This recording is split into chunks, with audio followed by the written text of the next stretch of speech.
Well,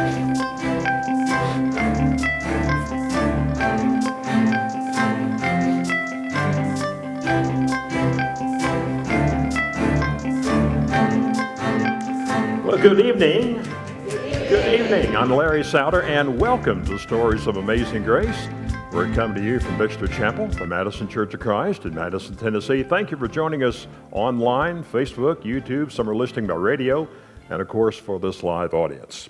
Well, our theme scripture comes from Romans 8:38 through 39. I am sure that nothing can separate us from God's love, not life or death, not angels or spirits, not the present or the future, and not powers above or powers below. Nothing in all creation can separate us from God's love for us in Christ Jesus our Lord. Well, the title of my interview tonight is From Video Poker Machines to the Foot of the Cross. My guests are Don and Margaret Wall. They are members here at the church. After hitting rock bottom and with thoughts of suicide, Don Wall entered prison several years ago, but was released a man changed by God. Actually, he was changed before he went to prison, but probably more so after he was released. Don and Margaret say the message we want to convey tonight is even though a person starts out wrong in life, it doesn't mean they have to end their life on the wrong path. It's never too late to turn one's life around when one allows God to enter their world. Our lives change when we make the right choices to follow God and obey His commands. Putting our absolute faith in God can be daunting, a scary task, not knowing what we will face on the other side of the door, but it is the faith walk that all Christians must take. And you'll hear their story right after this video that was produced in 1999. Federal agents and Metro Police raided a prominent Nashville vending company today, looking for evidence of money laundering and illegal gambling. Police and TBI agents have made infrequent raids of video poker locations, but the machines and the payoffs remain widespread. Authorities will tell you off the record that enforcement of gaming laws... You know, I look at this videotape of my life and the things that we did when I was in the gambling business in 1991. Actually, I was in the gambling business, I guess, all my life.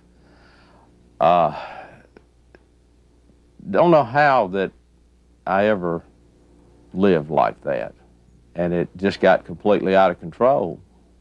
And I was out of control. And it consumes you. But after the raid, I came to realize that I'm not going to have this money that I had before. What am I going to do? And started drinking heavily, and once you start drinking heavily, then your outlook on life kind of goes downhill even faster until the point you hit just literally rock bottom. When I look back at the life that Don lived with the beginning of our married life and the way we were together, I think about how he was never there. I was always trying to maintain a level of calmness and try to hold the family together. But while he was out late at nights, sometimes 3 and 4 in the morning, it's very hard because the worry of what might happen to him or what he was getting into was just about more than I could handle. But I didn't give up. The turning point was October the 28th of 1992, and I was sitting in the park over here in my car with my 9mm in hand, thinking about blowing my brains out. I had gotten so far down that I thought that was the only way out. And I guess a little voice must have told me don't do it, because I didn't. And I came home. And that evening I just leaned against my car, and he was sitting there with a beer in his hand and a cigarette. And I said, you know, Don, I said, you've tried everything in your life but the Lord. And I said, why don't you give him a try?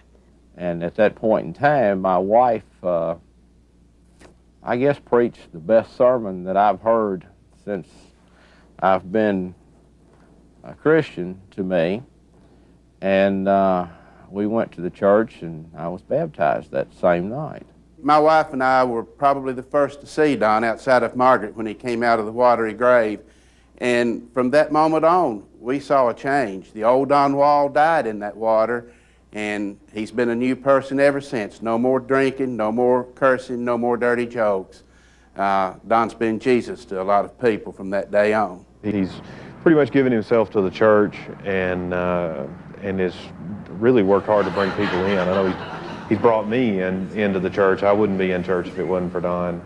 Outside of my immediate family, Don and Margaret are about the most important people in my life. Please welcome Don and Margaret Wall. Come on up.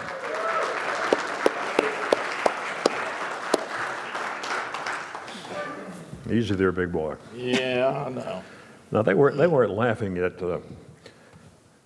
Todd becoming more involved with the church and things. I don't think they were laughing at his young appearance.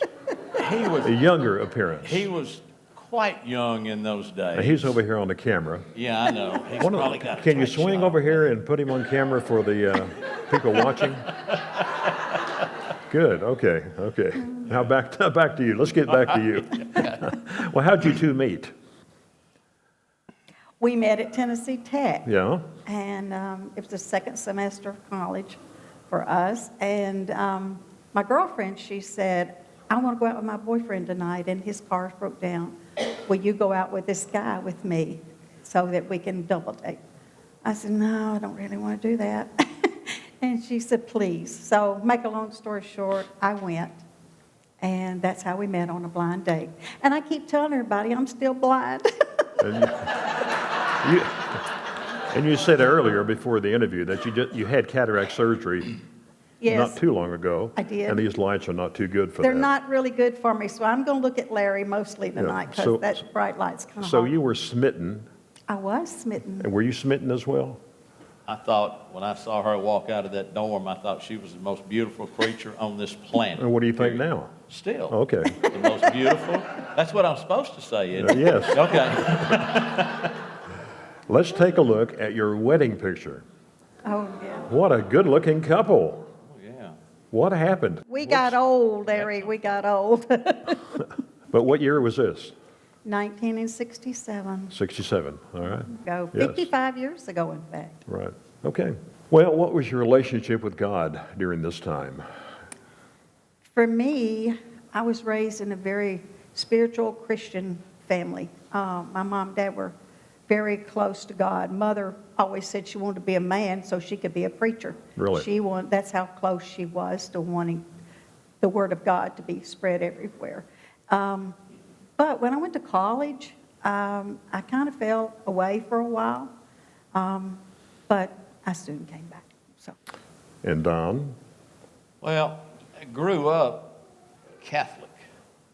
Extended family was Catholic. Uh-huh. And then we moved from there to the First Church of the Nazarene over on Woodland Street. And then we moved to the Bordeaux Methodist Church. And I kind of think the move to the Bordeaux Methodist Church was more political for my father than anything else. And when I got out of high school, I didn't go back. To church. To church. Uh-huh. When I got free, or I was in college, and of course later on when I went to service, I would go to the Church of Christ with Margaret if we could find one. There wasn't one in California to go to. Then when we were in Norfolk, we went to a little place in Virginia Beach that was a nice, good little Church of Christ. But I really wasn't a follower. I wasn't a believer. I think some of the notes that Margaret sent me. Don was still sowing some wild oats at the time. Is that how you describe it, perhaps? I got out of the Navy and went to work for my father. And of course, we were in, quote unquote, the gambling business, but we were more on the legal side of it at that time. Before you get into that story, let's take a look at the Navy shot here. Oh, okay. You mentioned the Navy. Bonnie and Clyde. Another good-looking couple.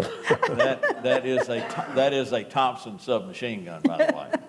I assume you're on a ship here. Do you recall what it was? Yeah, we're on the USS John Paul Jones. This is a dependence cruise where we had come back from Vietnam, and they they decided to let the families and what have you go out, and we'd do a little day cruise. So Margaret got to go out, and we show her around the ship, show her what we do. What was your job on the ship? My job on the ship, I was a gunner's mate.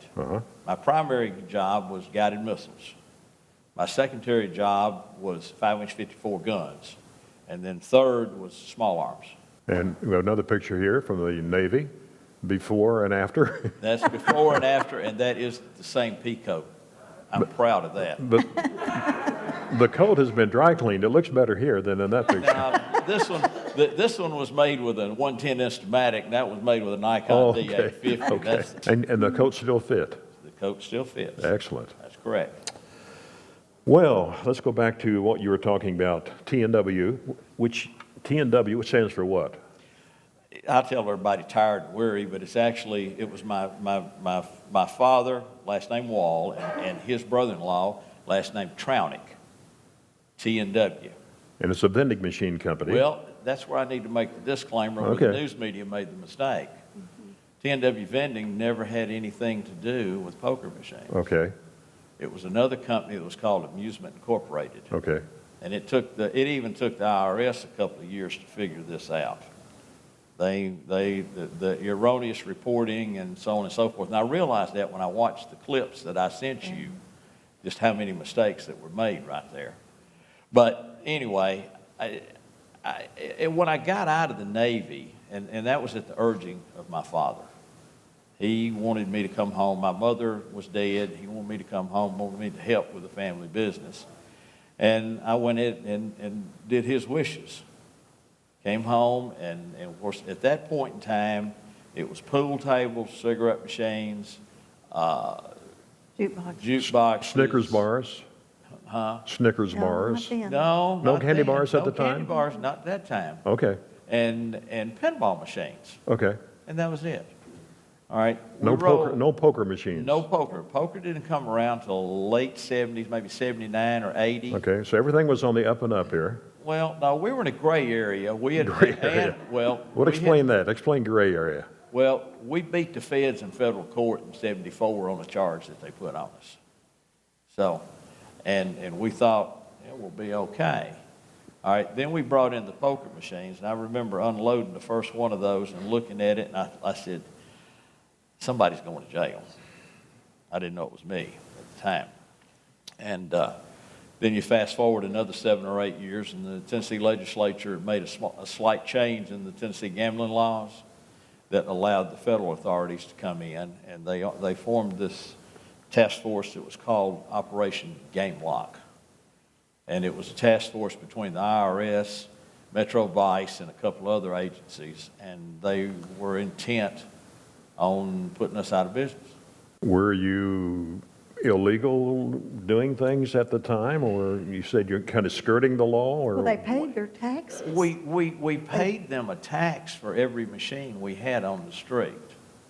They knew they were there. They knew it was, I tell everybody it was a political hatchet job, and that's exactly what it was. They wanted to bring the Tennessee Lottery in, and they need to get rid of us to do it. I see. Yeah. I see. Well, you gave me this years ago from TNW. I've cherished this item here. Oh. A standard screwdriver and a Phillips screwdriver with TNW Vending Company on here. We have plenty of those. 31. We got some I just more, got the yeah. one. Oh, you need another one? I'll bring some more Sunday. Now, the vending company, you asked about the Snickers bars. Yes. In 1978, there was a corporation here in town that was called Stand and Snack. They had about 14, 15 locations in town. And we were doing just cigarettes at the time. And Mike Morgan was the area manager. And he called me one day and he said, Donald, he said, you're either going to start selling candy bars or I'm going to give the whole cigarette business to somebody else. And that was on a Friday, and I said, I'll call you Monday. And Monday morning, Charlie Fight at Salmons Bennington provided us with 3 glass fronts and 3 drink machines. And we went out, just dumped a box of rocks and decided we'd go into the vending business.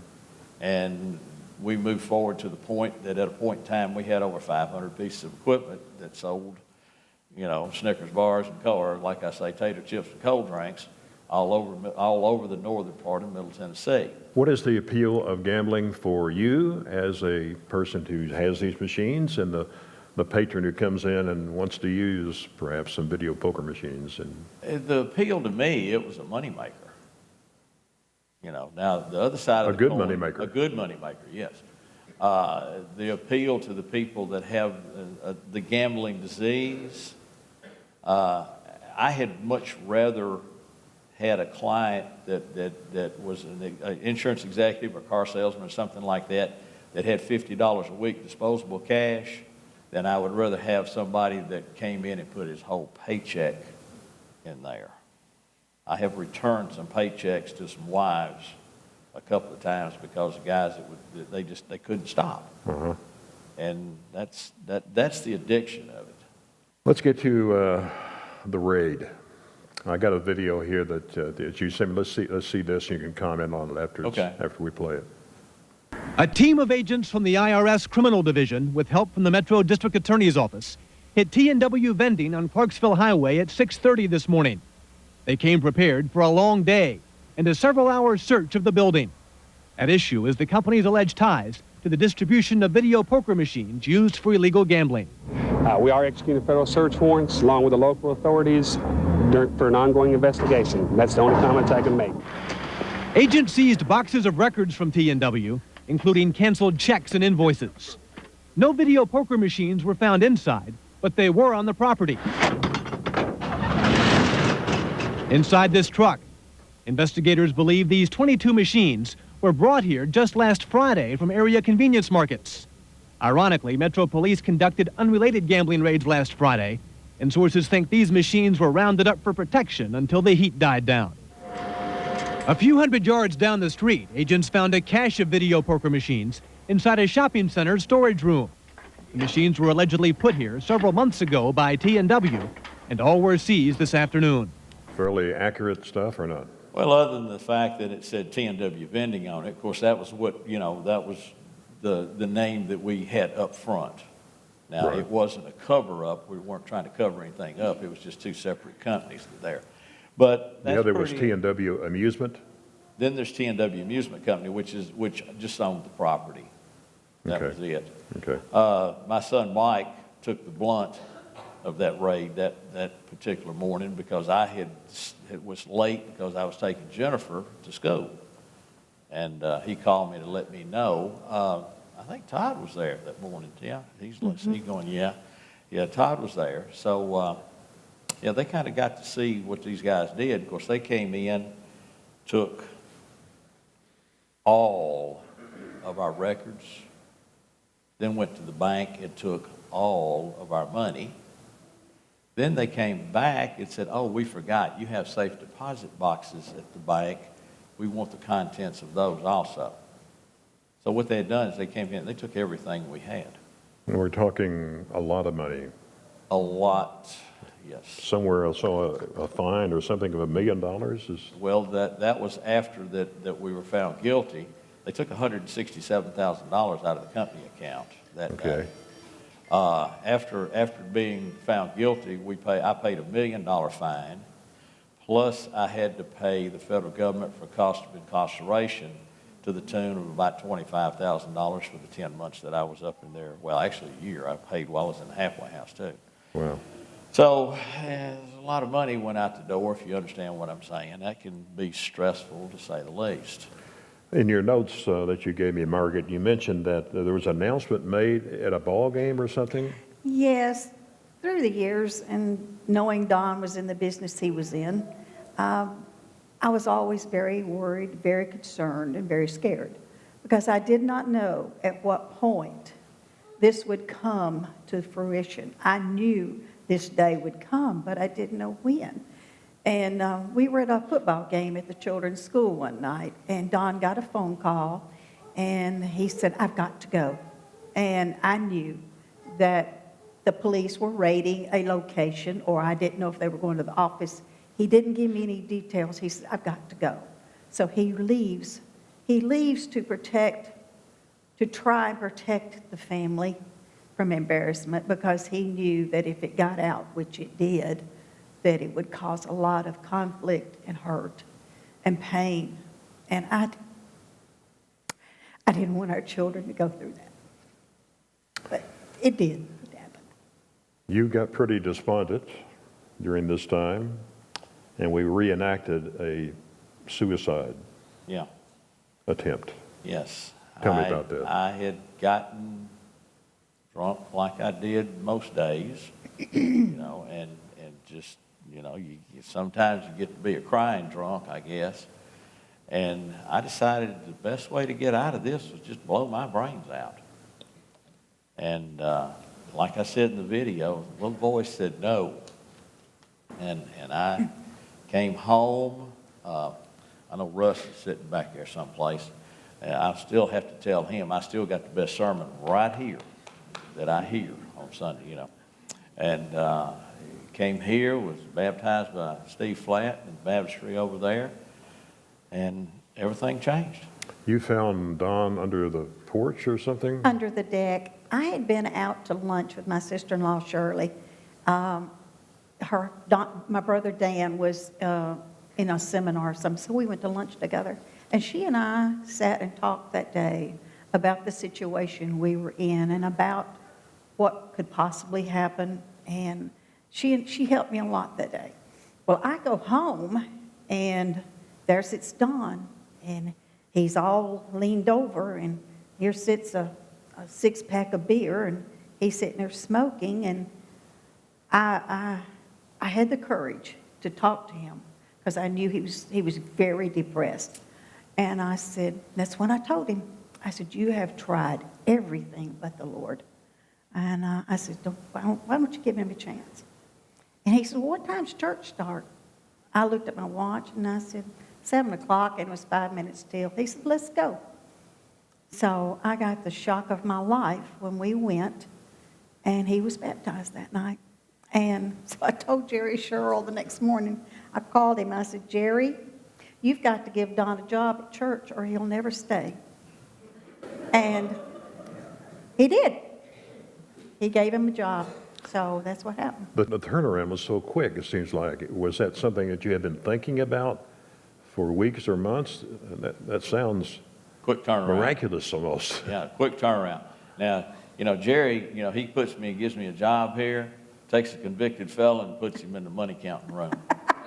Okay?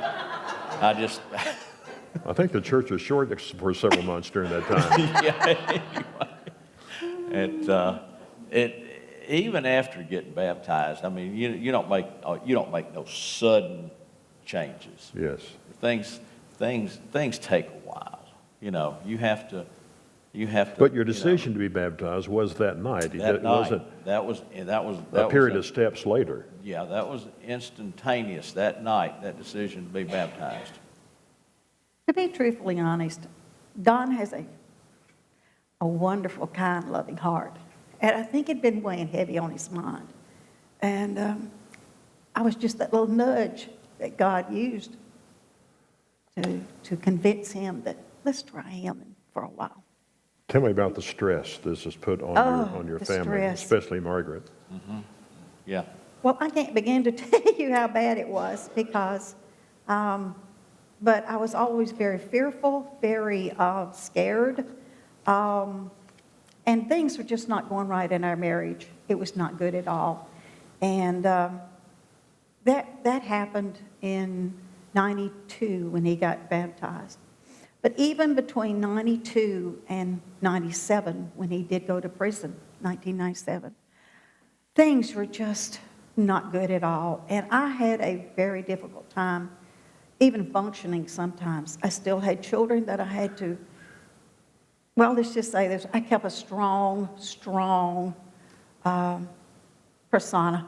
I kept my strength up, and I made sure that I stayed strong because I knew if I stayed strong, they would, or try to. But it was hard. Strong, or were you just faking it and it was really hurting so much inside? I was.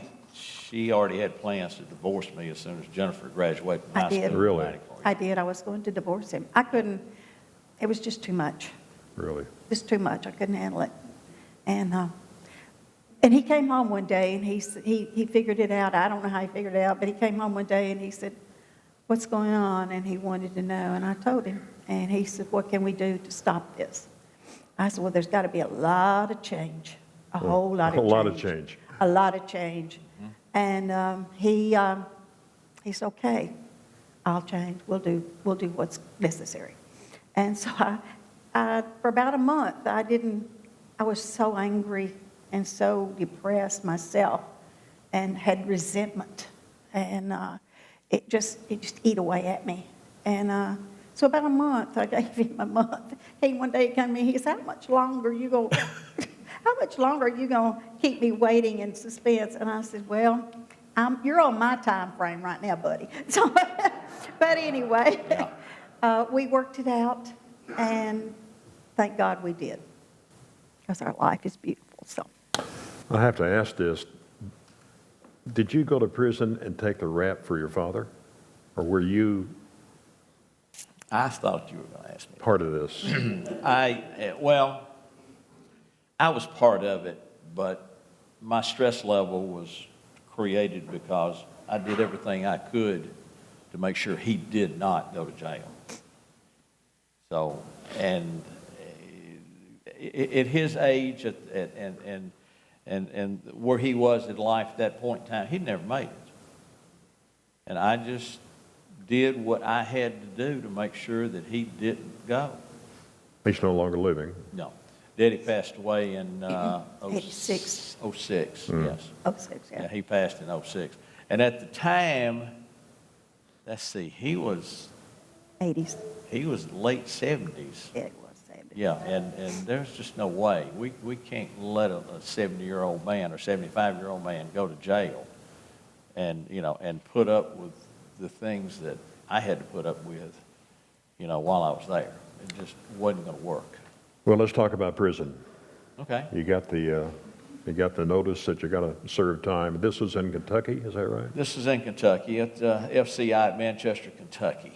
I was in what they called the camp side. The where the big boys were was a lot of razor wire and everything else, and we kind of looked like a college campus over here. But you didn't run off. If you did, they sent the dogs and the sort team and whatever to come and get you. So, but I went in, ran into a friend going in the door, which was not a CO. He was an inmate. But and then there were 2 or 3 more of them in there too. Wow. Yeah, and when I went in, I kind of decided that I ain't gonna make no new friends in here. Didn't want to. Didn't want anybody to know anything about me or anything else. You kept to yourself? I kept to myself as much as I could. Had a picture of a young lady that used to go to church here that hung on my bulletin board that this was my wife. So if anybody came in and looked at my pictures, they didn't see a picture of her, they saw a picture of somebody else. So we tried to keep as much as we could, under wraps. And my personality changed somewhat, or a whole lot. Tell me. Margaret can.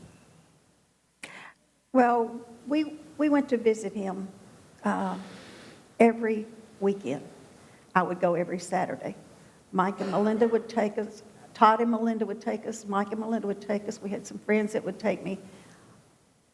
Everybody stepped up that year to help me. And you had several people that went, backing up a little bit, when you first went to prison, 11 of your friends went with you, including Todd. Including Todd, Bill Hunter. Yeah.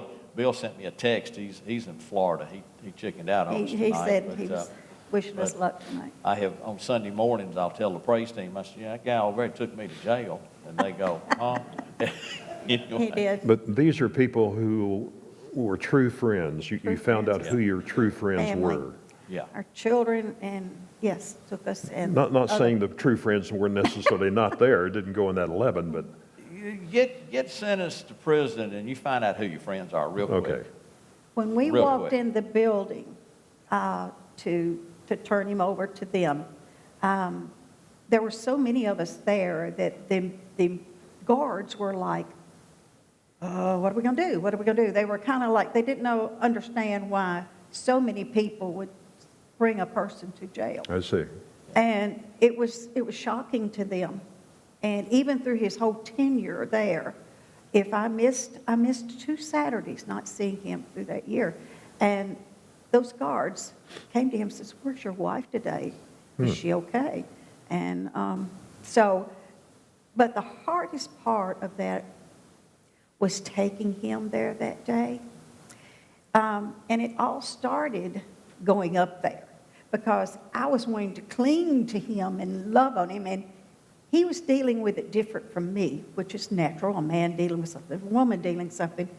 He dealt with it a whole lot different than I did. I was wanting to cling, and he was already mentally trying to break away because he knew that he had to break away, and that was hard for me.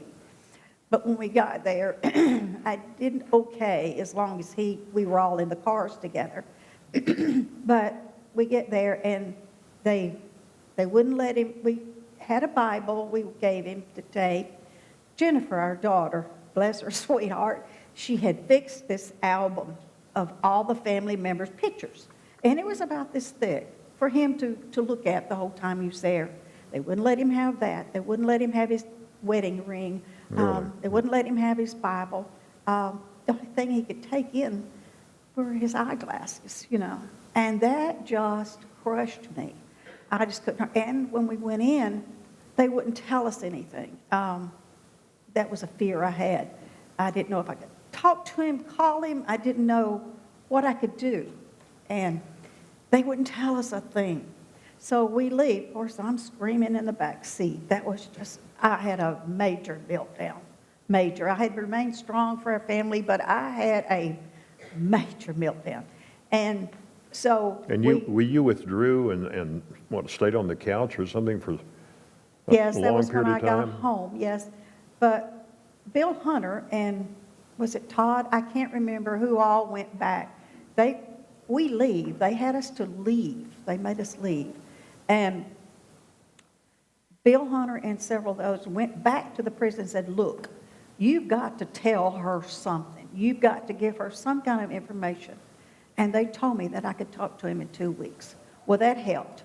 Well, I slept most of the way home. Our daughter Melinda, she's "Mom, come go home with me." So I did. I slept in her bed, guest bed, for 3 straight days. Finally, Melinda comes in and she said, "Mom, you got to get up. You've got to go on with life. Dad's going to be okay, and we're going to get through this." So I get up out of the bed and go to her couch, and I spend another 2 weeks there. Really? And I realized the pain in her eyes because I knew it was hurting her to see me the way I was. But anyway, I get up, I go home, and I went about life. So, but I had a prayer closet, and that was my daily visit, was my prayer closet. I had a war room long before the movie came out, War Room. I had a big one. But I would get in the closet, and I'd lay down on my face and scream and cry, "God, I can't go another day." And I would go to sleep, and I'd wake up. I don't know how long I'd sleep, sometimes longer, but that was my coping mechanism, was to sleep. So I'd lay there and I'd go to sleep. I'd get up and I'd go about my business, only to the next day. And I'd turn all of it over to God. That didn't last. I took it back in my heart again the next day. So, but that's how I spent my year while he was incarcerated. And I helped with the grandchildren and tried to stay busy, did some volunteer work, and that's how I kept my year. And of course, I had a lady here at church one Sunday. She said, "How do you cope with this?" She says, "I don't know how you're coping." I said, "Well, I made a choice. I can wallow, or I can get up and go on with life. I can put a smile on my face," and that's what I did. Very good. Now, did I read somewhere that you sent Bibles to the prison, or? We did. But they wouldn't let a Bible in, though, right? Well, yes and no. What happened was Did you smuggle? Well, yes and They're no. going to sentence you again. What happened was I started trying to go with the church services that were there at the prison. And I didn't particularly like the chaplain. I didn't like their particular brand of tribe and some of the things I was hearing. And they also would allow Bibles, but only the old King James Version, the these, the thous, and this, that. And I'm sorry, but most of the people there don't have the education to understand that. So what they're being told is what this chaplain tells them. Mm-hmm. And I kind of disagreed with him somewhat. Mm-hmm. And we found out that we could get paperback books mailed to us. Hmm. Zondervan makes a paperback NIV. There you go. So Margaret sent me 30 or 40 of those the time while I was there. Hmm. And those got passed around campus. To the inmates. To the other inmates. Wow. God, in his sense of humor, gave me a rolling down the aisles, holy rolling Church of God cellmate. Mm-hmm. That he and I had several discussions, you know, about things in the New Testament, but we became the guys that if you had a question about the Bible, we were the guys to come down to our cell and we'll answer the question. Now, here's what happens. You got a guy comes down, he asks you a question, and me and Reggie look in and go, we'll tell you tomorrow, brother. They have to study. Because we got to go study, sure. See? And that's kind of the Bible story of what we did. Tell me what kind of support you had from church members when you got out. Well, how about or even when you were there? While I was there. Hey, Nate, tell me about this box sitting Nate, here. Get a close-up on that box right there. Still directing cameras, aren't you? Yeah, well, I'm sorry. That's that's my job. That's my job. Okay. All right, your job. But anyway, that box right there, and it probably weighs 30. Get out a few. Show me what's in there. That is all of the cards and letters that was delivered from the Madison Church of Christ to me. It's stuffed. In jail. Yeah. Yeah. Each one had a check in it? No checks.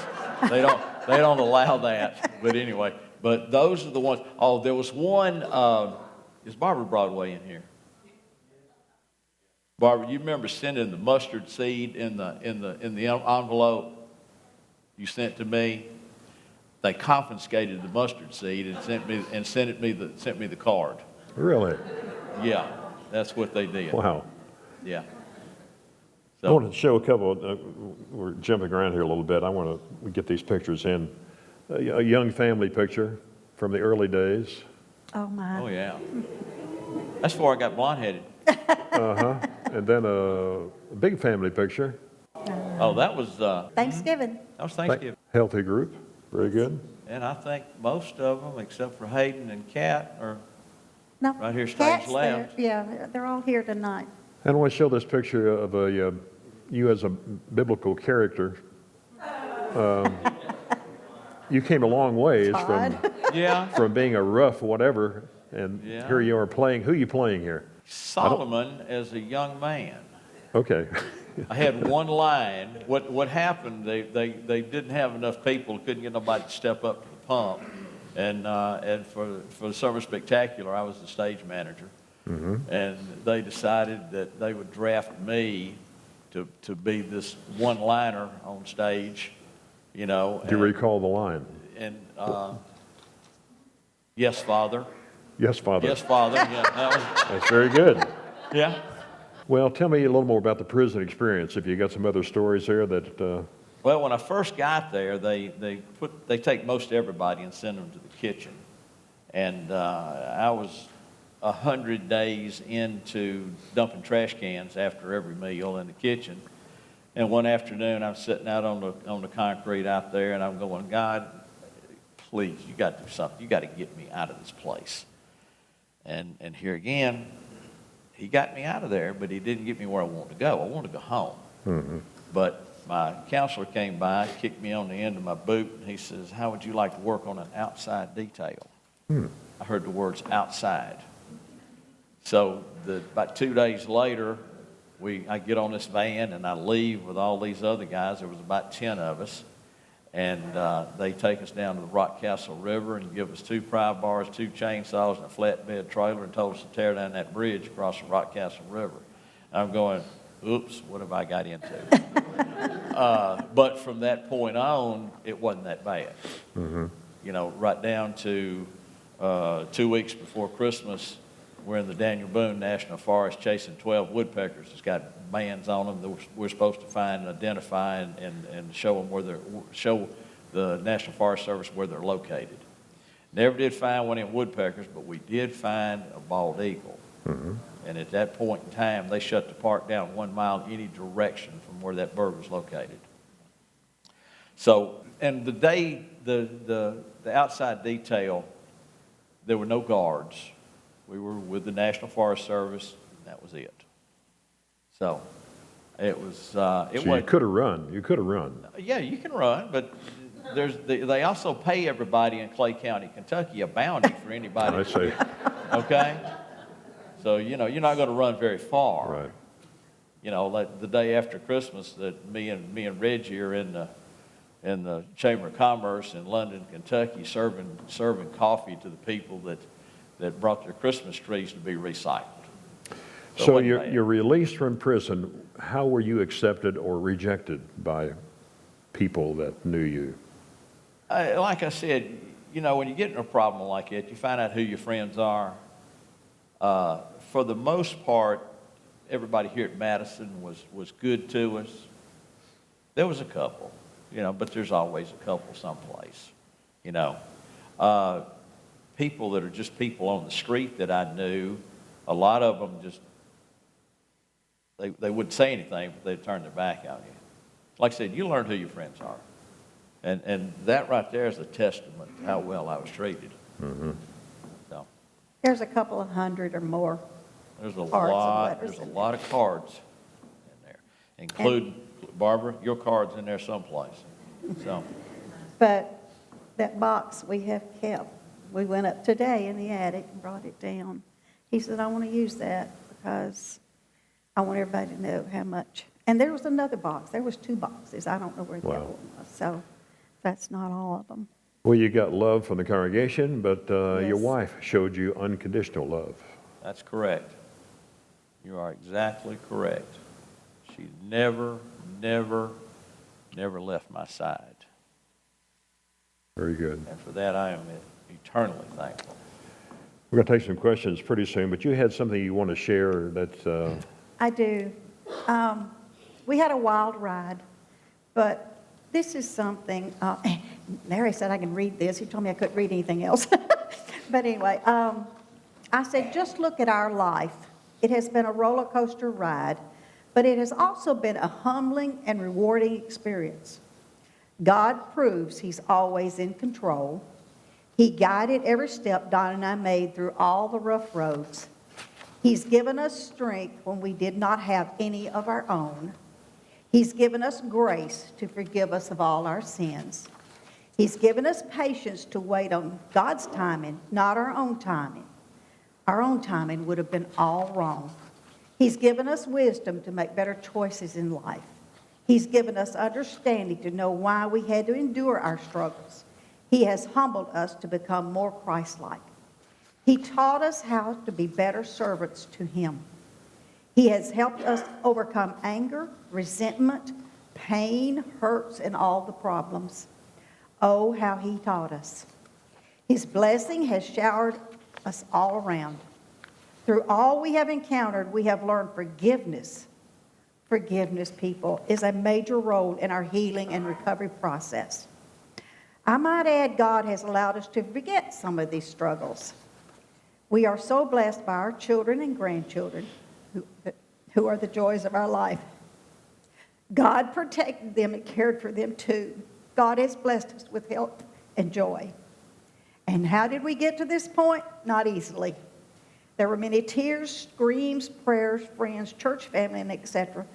that played major roles in our healing process. All these emotions in life does not mean we're weak.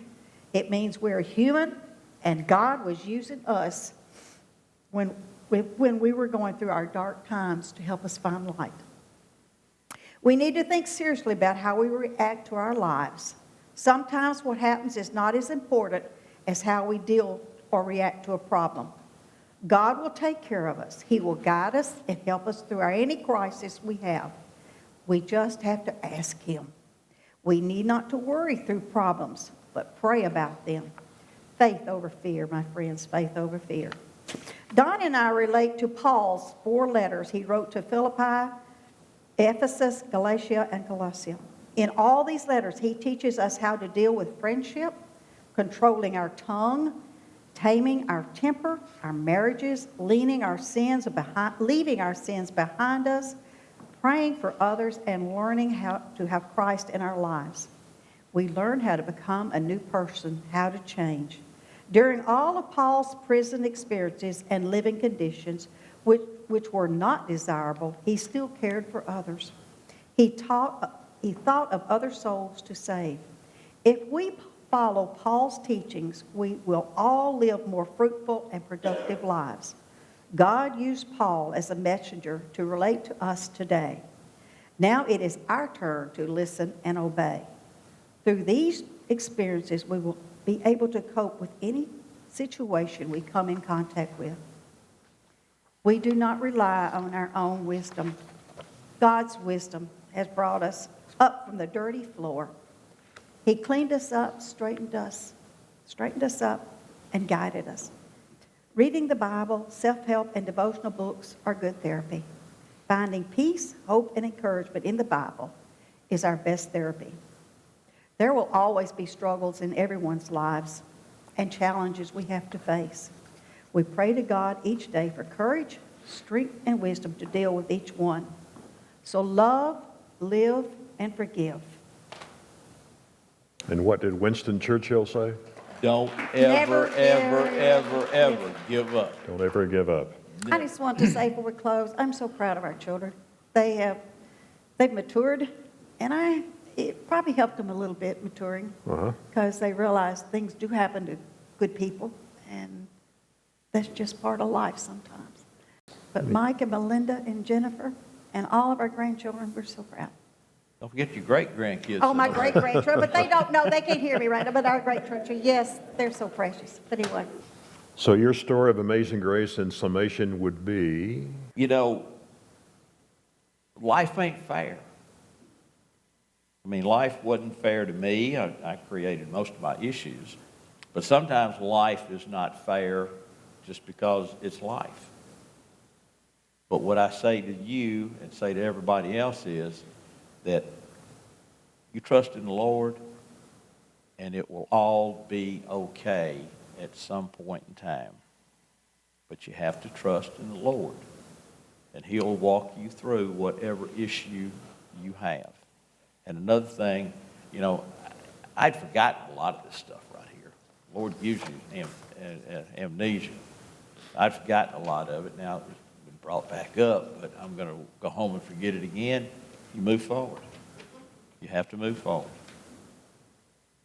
Appreciate that. Any comments, questions? Oh, is Todd back here? I wonder if you have any comment you might want to make concerning your friends. I'll put you on the spot. Let's get a camera on Todd over here.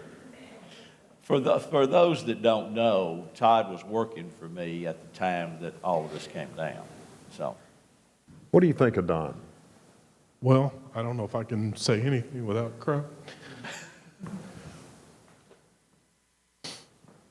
The part that everybody was laughing at me over, I said what I meant. This family is very special to me. Special to me The whole too. lot of them. Yeah. They're very special to me. They've been a huge part of my life. These two are like second parents to me. And sorry, I can't get through stuff without crying anymore. I'm just a old softy, I guess. I don't know. You can join me. Big fuzzy old softy. But anyway, just very special people. They've been a part of my life since I was, 14 years old? So. Tell them what you did when you were a junior in high school. Oh, with the cars? With a car, yeah. Yeah. So, yeah. So we had, I went to Good Pasture, and they had we had a banquet. Didn't have proms, had a banquet. So I had a date. I went and he had some nice cars, so I just said, hey, can I borrow one? Yeah, 1982 Corvette. Well, yeah, and I think I borrowed it again and rolled up and picked Miss Margaret up at some car dealership or something. She said, "How do you rate driving this thing?" I asked. I don't know, but that has been a huge part of things. Very interesting. Just I don't know. Words fail me on that stuff, but that. I think Mike and I had a memory in that Corvette too that we probably shouldn't. I don't know if statute of limitations is run on that. Statute of limitations may not have run out yet. Okay. Some good stuff. Some good stuff. Yeah. I borrowed those cars several times over the course of years. I'd have greatly appreciated that. Why do you put me on the spot for this? I think it's a good idea myself. Thank you, Todd. I just wanted to know, how did you get involved in all the media filming and all the stuff you do now? Did you learn to do that before all your vending machine stuff, or is this something you've learned since then? You're so good at it. Well, when I first came here, like Jerry, he put me in the money room, and then they decided that they needed somebody to work Wednesday night sound for the class that was in the auditorium. And I drew the short straw, and I didn't know anything. I mean, I could set a jukebox up and do a sound system in a building, but as far as knowing how to run sound from a soundboard, no. However, Ray Walker did take me under his wing, and that's kind of where I learned, and I moved up from there being self-taught and having a background in electronics. That did help also. Now, as far as being a part of this crew and learning the stuff that I've learned in the past 2 years since I've been back here, you can blame Don Bellis for that because he's the one that drugged me in. When I first came back here, I wasn't intending on doing anything besides warm a pew for about a year. And yeah, I know. Sunday number 2, Todd Hibbs is going like this. So, yeah, and I haven't left the control room since. And we have a shot of you from years ago on a camera. See, that's back before I turned blonde also. So. And there's Keith. And that picture that is actually made in this room. In this room, yes. Right. We were doing Amazing Grace from this room. Anybody else? Don't overlook anybody. Going once? Gone. Thank you. You're welcome. For both being here and sharing your story. Thank you. Thank you very much.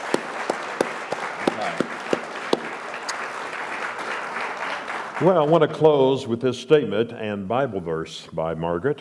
During all the hardship, turmoil, and heartaches Donna and I endured, Margaret's favorite verse in the Bible became Isaiah 41:10. God says to fear not, for I am with you. Be not be dismayed, for I am your God. I will strengthen you. I will help you. I will uphold you with my righteous right hand. Thank you for sharing your story, and I encourage you to take time to share your story with someone this week. Thank you for joining us, and we'll see you next time on Stories of Amazing Grace. Thank you, Don.